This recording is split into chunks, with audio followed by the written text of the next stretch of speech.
Jay here, Stretford, Paddock. We've had a bit of breaking news. Manuel Ugarte to Manchester United. Here we go. We are live. Get involved in the chat and the comments. The Uruguayan midfielder is going to join the Reds. We've had it confirmed by Romano, by Ornstein, by all the big guns. It looks like it is happening. So let us know what you think about it. We kind of knew.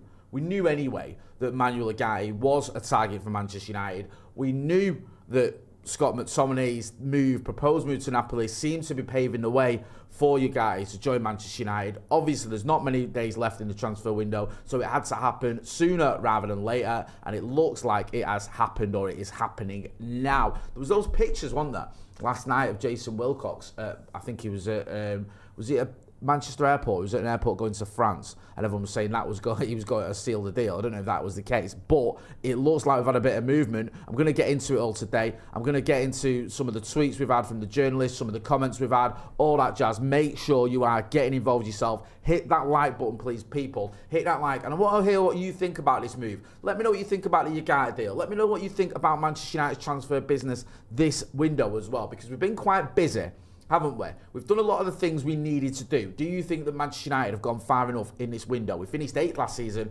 It was a bit of a disaster in the Premier League, but we did win the FA Cup. We needed to go big in the transfer window, and we've kind of done that, to be fair. We've brought in quite a few players. Have we brought in enough? Has the quality been enough? For me, I'm impressed. I think the Ugarte deal makes it a very good window. Do you agree? I want to hear from you guys. Get involved. Loads of people in the chat already. Good to see some of the usual suspects. Mick Hollahan, Ann L, Richard James is here, TKA, Jacoya Trot, Kevin Aitchison, James Swimbanks, Yami Nelson, good to see all you guys, Ines Fushi, everyone saying, yep, happy, you know, good deal. Dan Cullen says, morning Jay, best window we've had for ins and outs. Let me know what you think. That's a good one, that's a good point. Are you happy with the transfers that have gone out? Right, let's get down to nitty-gritty. Let's talk about Manuel Ugarte. Let's have David Ornstein. In fact, you know what? I'm going to go back a little bit further. Duncan Castles. Now, he did it. When did he tweet? I thought, because I don't know if it was the case, but I thought I saw him quite early with it. So, an hour ago at 8:07, he said, Manuel Ugarte transfer fee agreed last night. Uruguay international due to take Manchester United medical today. Understand PSG will receive a transfer fee of 50 million plus 10 million in variables or of variables, right? So that was 8:07 that he's tweeted that. Then with Ornstein, he tweeted at 8:45. So not that long ago, 45 minutes ago, saying Manuel Ugarte travelling to England today for medical ahead of joining United from PSG. Basically everything that Duncan Castle has said, and he tags him in the tweet. He says there's a story in The Athletic after Duncan Castles, so he tags Duncan Castles in the tweet, basically saying that Duncan Castles has got it right and he's broke the story. Then you've got Romano as well. He tweeted, it's hard to keep up with Romano, he tweets that often, doesn't he? 44 minutes ago, so literally 1 minute after Ornstein. Do you reckon he was annoyed? Do you reckon he just got it? He's waiting for Ornstein to go. Probably the latter, isn't it? Ugarte to United. Here we go. Deal sealed between clubs after personal terms agreed in July. 50 million fee, fixed fee. I'm so excited. I can't control myself. Plus 10 million in add-ons will be the final package. Ugarte will travel to Manchester as he only wanted United, and United only wanted him. That makes sense to me, doesn't it, that this is all going to happen. You can see that United wanted him. You can see that he wanted to come to Manchester United, and looks like now that deal is going to happen. Also, just on the Scott McTominay front, it says here, McTominay expected to travel to Italy today. This is Ornstein, with aim of finalising move from United to Napoli. Agreement in principle between Napoli and United on deal worth 25 million, 30 million euros, I should say, advancing towards completion on personal terms. So it all seems to be lining up, doesn't it? It's McTominay got a Napoli, Ugarte coming to Manchester United. Obviously, United paying a little bit more for Ugarte than we're getting for Scott McTominay, but you feel like that transfer has helped the Ugarte deal get over the line. We'll get into some of the actual article as well from Ornstein. Let's know what you guys are thinking. We've got a poll running. You can see that there. Have United had a good enough window? I like the way we've worded that. Have United had a good enough window? We've obviously had a busy window. Has it been good enough? Yes, say 89%. 11% say no. Let us know in the comments. If you're one of those that says no as well, what's disappointed you about it? What is the criticism or the question you would have regarding this window? What hasn't been good enough? What hasn't gone far enough, in your opinion? I'm interested, because let's just we look through it. We've had Lenny Yoro, Matthijs de Ligt, we've had Noussair Mazraoui, Joshua Zirkzee, and now Manuel Ugarte. Plus we've had some youngsters as well who are sort of long-term signings, have joined the academy. On the outgoings, it looks like Scott McTominay's going to go. Aaron Wan-Bissaka's gone. Obviously, the likes of Anthony Martial, his contract has ended. Donny van der Beek's gone for a sort of minimal fee. Mason Greenwood has gone. We've still got Jadon Sancho. It looks like he could end up going. Chelsea and Juventus being linked with him. But so far, I think this window, and even if the window ended today, I think it's been a good window for Manchester United. I've been saying we need a midfielder. If we do not get a midfielder, this window has not been a success. I think a midfielder made or broke it. It was either make or break time when it came to midfielder. You cannot go into this campaign with fewer midfielders than you had last season, and that's what United would have been doing, because we didn't renew Sofian Amrabat, and you were just going to say, right, okay, we won't bring anyone in, we'll rely on Casemiro as our only holding midfielder. He's not been too shabby, actually, Casemiro, to be fair to him, in pre-season and in the first couple of games, but you need someone else. You can't rely on Casemiro. I don't think he's the player he used to be, and now we've brought in Manuel Ugarte. It looks like he's going to be a Manchester United player very soon. That, to me, signifies a very good window. Let me know what you think. And El says, anything you want. Ugarte, bit of Roy Orbison there, first thing on a Tuesday morning. We all love that. Is that the chant? Is that what we're going with? Let me know if you've got an idea for a chant. I'm just here to repeat what you say. Rory Connolly says, Raheem Sterling rumours building. Would you take him? No, I wouldn't, but United might. Richard Porter says, Oasis making a return. I haven't heard anything. Me neither. Not sure. Potentially. One to keep an eye out. You think someone would have tweeted it or posted about that if that was the case, wouldn't you? Joshua Bowater says, the end of McFred, the end of an era. Most of all these starters are now gone. Is it now fair to say this is Ten Hag's team? Great shout out. Well, if you look at it, go through the team. Onana, Ten Hag signing. Mazraoui, Ten Hag signing. De Ligt, Ten Hag signing. Martinez, Ten Hag signing. Delo, he was a Jose signing, I think. Then if Ugarte comes in, Ugarte, Ten Hag signing. Manu, not a signing, but he came through the academy on Ten Hag's watch, so you can sort of say he is kind of a Ten Hag player, if you will. Bruno, no, he's not. Obviously, we signed him under Ole Gunnar Solskjaer. And then if you're going to start either Højlund or Joshua Zirkzee, then yep, that's another Ten Hag signing. Who else have you got? Garnacho, Rashford, no. Although Garnacho, again, he came through the academy and got into the first team on Ten Hag's watch. So, yeah, I mean, there's a lot of players that I think if you were to sort of have United's strongest first team, you looked at it, you'd say there's at least 7 or 8 players there that are probably either Ten Hag signings or have come through the academy on Ten Hag's watch. That, to me, does feel like a Ten Hag team. It'd be interesting because sometimes as well, like you might inherit players and use them players that you've inherited and supplement them with signings and have a successful team based on that. So Alex Ferguson, when he first won that title in 1993, I think the entire team was his team, because I think only Brian Robson wasn't, and he was a sub by that time because he was getting on a bit. So yeah, Fergie more or less built an entire title-winning team. I think Manchester United have the makings of a team. I don't know that, I'm not going to say we're going to win the league just yet. We'll see what happens on Sunday. I might change my tune if we beat Liverpool. But we're getting there in terms of signings. And what happens when you're a manager as well, if you make a lot of signings, if you bring the players you want, it's great because you've got the players you need, the players you want, but also people will look at you and go, look, this is your team. You can't make any more excuses now. You can't say, well, look what I inherited. If you've brought in 8 or 9 players and that's pretty much your first team, and then you look at the players that he hasn't brought in, Bruno Fernandes, for example, no one's really moaning about, well, I'm certainly not moaning about Bruno Fernandes starting for Manchester United, so it's not like you say, well, look what you left me with, I inherited Bruno, he's terrible. So yeah, getting there. I don't think we're quite there yet. I don't think you were going to have one window and then all of a sudden Manchester United are going to win the title, but I might be being negative. I'll name this podcast later. It's gifted 1 Stretford Paddock membership. Jed's Dead Baby says, all young players bought before their prime as well. That's a good point, that. I think Ugarte's 23, isn't he? If you look at the other players we've bought, De Ligt had just turned 25. I think the day he signed, I think he signed on his birthday. So he's quite young. I think Xerxes 23. I think if you look at Mazraoui, I think he's a little bit older. I think he might be 27. Oh, he's past it, he's 27, but still a young player. Who else have we brought in? Lenny Yoro, was he 18? He's a youngster, isn't it? So it does feel like we're just looking at younger players that are on the upward trajectory, which is what you want to see from Manchester United, because in the past few years, post-Fergie, we've gone out and we've bought 34-year-old strikers, 30-year-old midfielders. You look at what we did a couple of windows ago, where we brought in the likes of Christian Eriksen and Casemiro, and now we're looking at replacing them.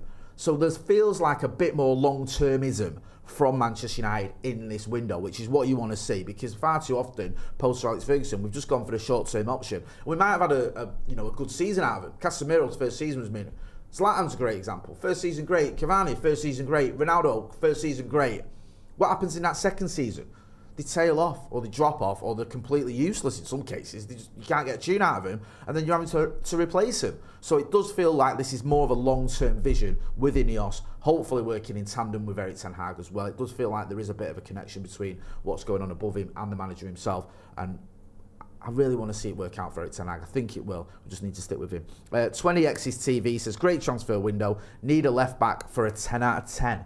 That's a good point, isn't it? Because we haven't got... I think Mazraoui can play left-back if you need him to. Also, Delo can play left-back with Mazraoui at right-back. But that probably would have been the icing on the cake for me, getting that left-back in. Because we still haven't got an out-and-out left-back at the club who's left-footed, which to me is a little bit strange. It's not just strange, it's not good enough. You can't rely on Luke Shaw, you can't rely on Tyler Malassi, unfortunately. So, yeah, I think I agree with that comment. I think had a left-back come in, then it would have been a 10 out of 10 window. Without a left back, it's still a very good window. I'd probably give it an 8 out of 10. Let me know what you think. Give it a rating. Give this window a rating out of 10. What are you rating this window out of 10? Do you think this is a 10 out of 10 window, as some people have said? Do you think if we don't get a left back, it's a little bit, not underwhelming, that's a strong word, but it isn't quite 10 out of 10 because we haven't got everyone we need? Do you think the quality of player isn't good enough? I'm interested in that, because we've brought in bodies. We've bought, 5 signings now? Has the calibre of player been good enough? How many of those players are first-team players? Did we need a load of first-team players, or did we just need a better squad? Because actually, when Manchester United had a full-strength team, which was very rare, but you saw it last season in the FA Cup final, where we were almost full-strength, we were good enough to beat anyone, including, trademark the greatest team ever in Manchester City. We played them off the park. So when everyone's fit, we're good enough. It's just when we've got injuries, we struggle. And we saw that last season. I mean, yes, we had more injuries than I've ever seen a United team have, than I've ever seen any team have. And we had key injuries to key players at crucial times. But even so, the second string or the squad wasn't quite strong enough. And I remember there were several occasions where I looked at the bench. It's a load of youngsters, and I don't got nothing against youngsters playing for Manchester United. It's what makes this club great. But you can't be relying on them. You look at some of the calibre of players that we had. Someone like, for example, Willy Cambuala, good young defender. He shouldn't really be starting for Manchester United, but he was. I know he's moved on now. You look at Omari Forson, good young attacker.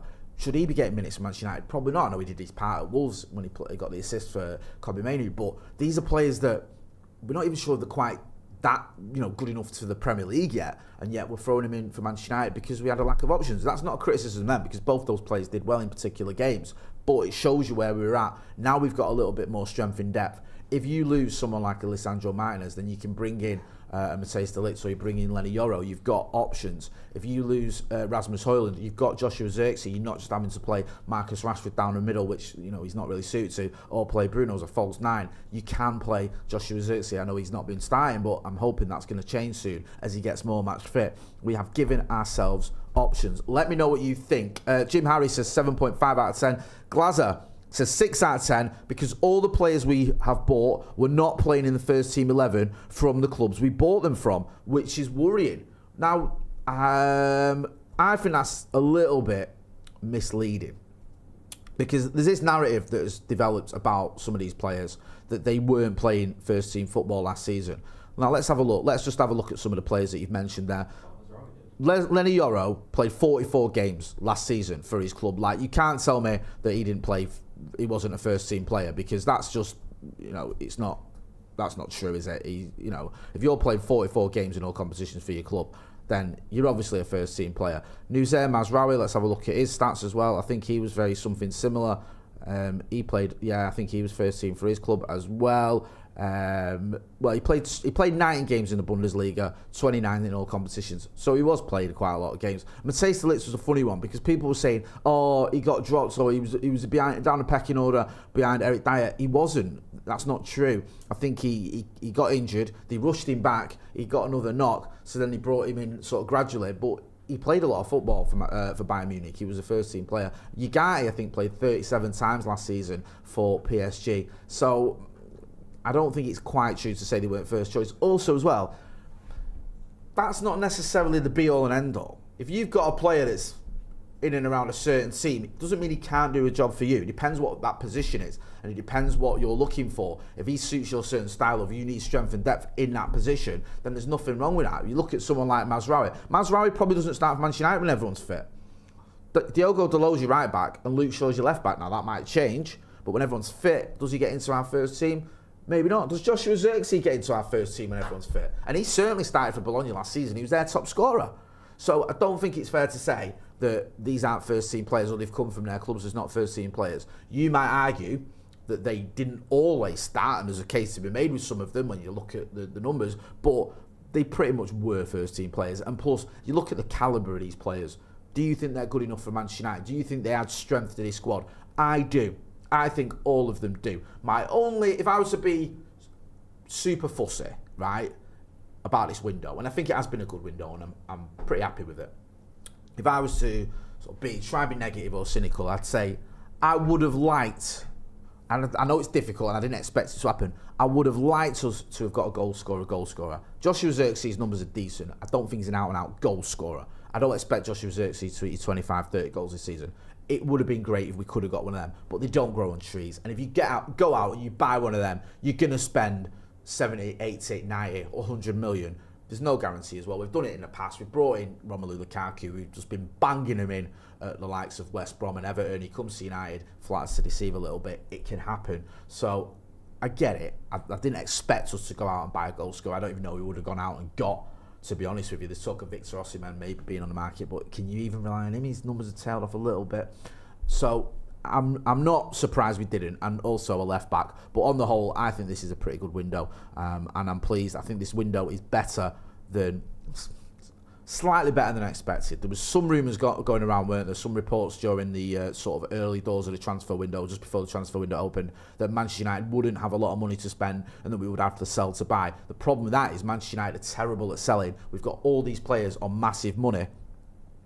It's not easy to shift them on. However, Inos have come in and they've done the business. We've got rid of a few players that we needed to move on. Sometimes we have taken a little bit of a hit, I think, in terms of the transfer fee, but there's always that sort of sell-on clause and all the rest of it, which sort of helps the medicine go down, if you will. You look at someone like Mason Greenwood, we know why we sold him. It wasn't for his on-field performances, but I think it was around 26 million. Was that good enough? Was that enough for Mason Greenwood? Well, there's other add-ons, and plus, you needed to move him on. You move him on. You look at some of the other players we've got, you get pennies for Donny van der Beek. What was it, £500,000? Not a lot of money at all, but you get him off the wage bill. And let's face facts, Donny van der Beek was never playing for Manchester United in the first team. He just wasn't. I think he'd have struggled to get on the bench. Hannibal Mejbri another one. I think he's just moved to Burnley, I believe.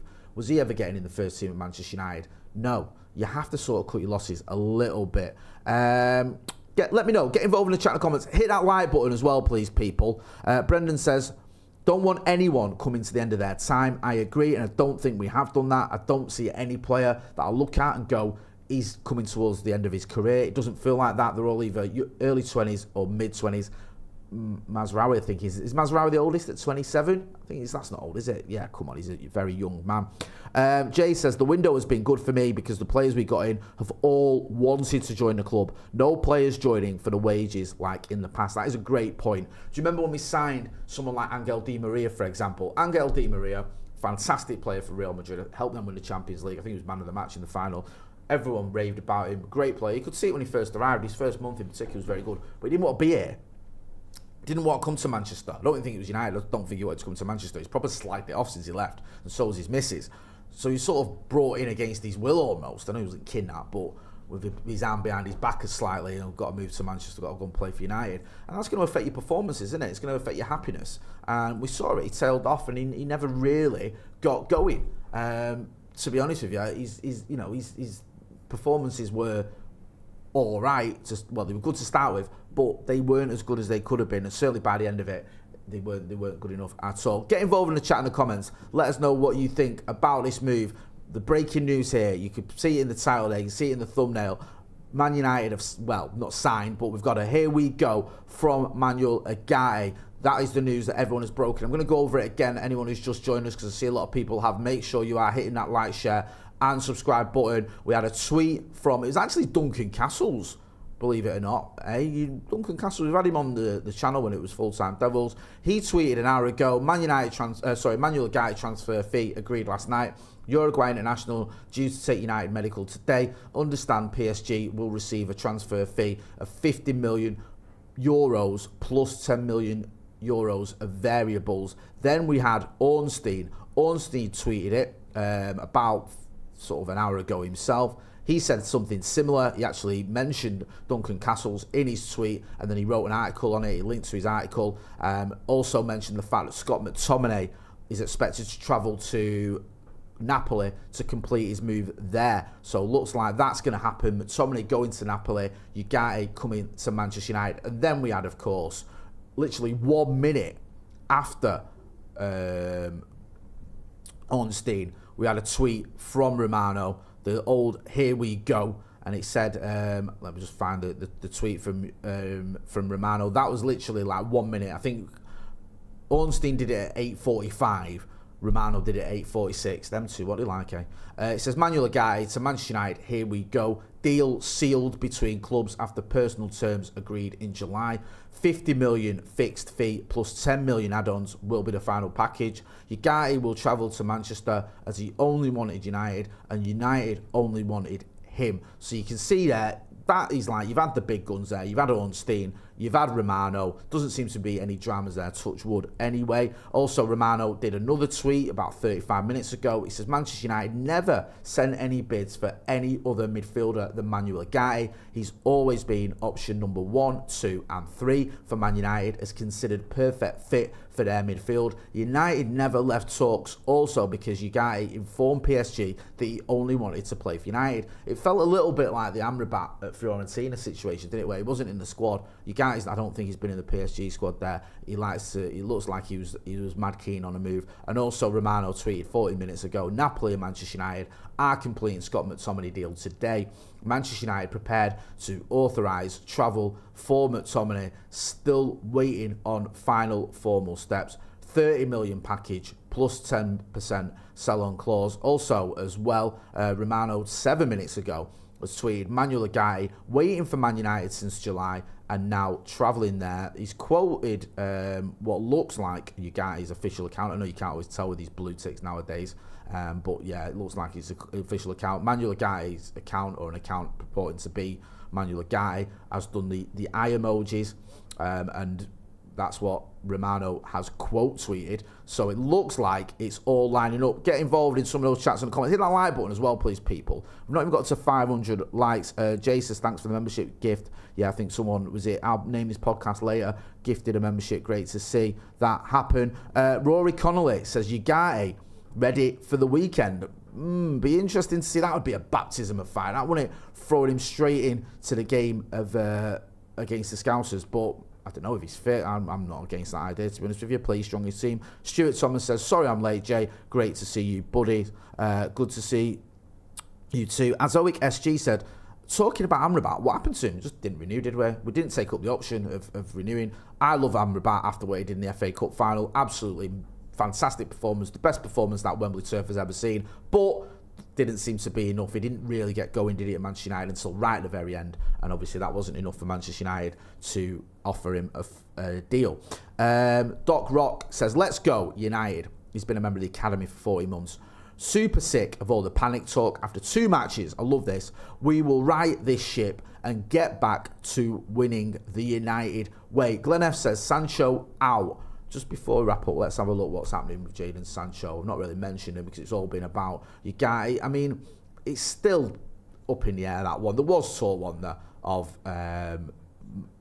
Chelsea being interested in this swap deal with Raheem Sterling. It seems to have gone down a bit lukewarm, to say the least, that one. So I don't think that is going to happen. Never say never, but I doubt it.